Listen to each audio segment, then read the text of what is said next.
छोट घघरी मारे लहिकन के दिलवा पर चोट घघरी।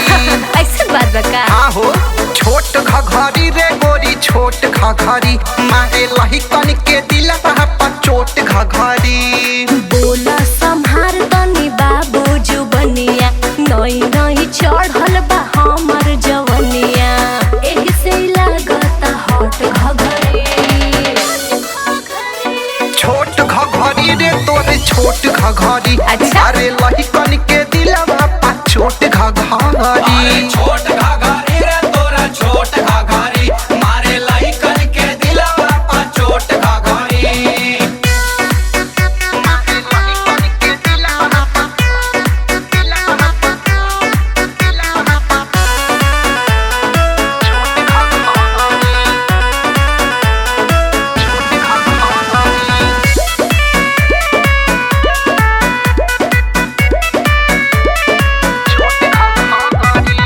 तेरे जैसे लड़कों की लंबी कतार है ना जाने दिल साले कितने बीमार हैं।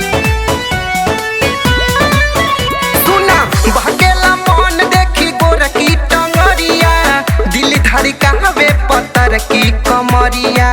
बहुत गिनवले बनोट घघरी।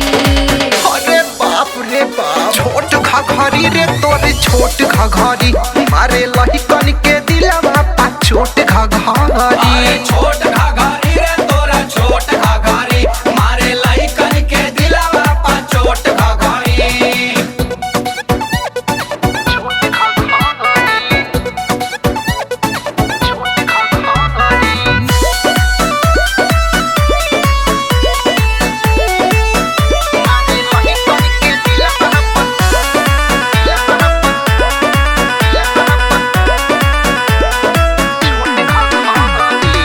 अभी तो पढ़ती हूँ 10वीं क्लास में लाखों हैं आशिक समीक्षा के तलाश में।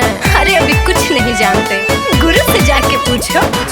पीछे पड़े हैं तेरे अंगद चौहान जी लगता है पर तुमको भी है तुमसे काम जी। कहियो कराई विस्फोट घघरी बुझाया क्या। अरे रे छोट घघरी रे गोरी छोट घघरी मारे लहिकन के दिलवा पर चोट घघरी।